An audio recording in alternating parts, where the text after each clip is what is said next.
વિશ્વભરમાં જેની કલા અને કારીગરીના ડંકા વાગે છે તેવા છોટાઉદેપુરના સંખેડાનો ફર્નિચર ઉદ્યોગ આજે અસ્તિત્વ ટકાવવા સંઘર્ષ કરી રહ્યો છે।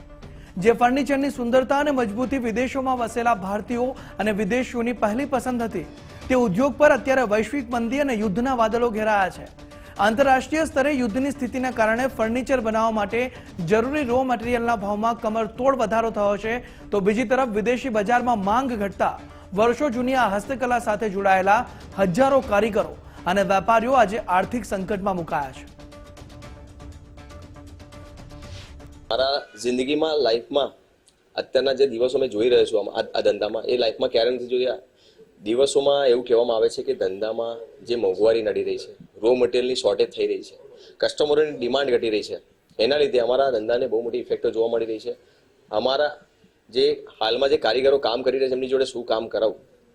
જૂના ભાવમાં ઓર્ડર લીધેલા નવા ભાવમાં જે પ્રાઇસો નવી વધી, એ નવા પ્રાઇસમાં કેવી રીતે અમારા પેઢીના પૈસા ઉમેરીને કામનું મટીરિયલ કામકાજ આપવું, થોડું હાળ અમે અત્યારે ફીલ કરી રહ્યા છે।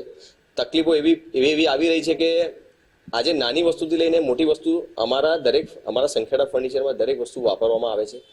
અત્યારે નાના મોટીથી લઈને 10 થી 30% વધારો થઈ રહ્યો છે, ધરકમ અને થઈ ગયો છે।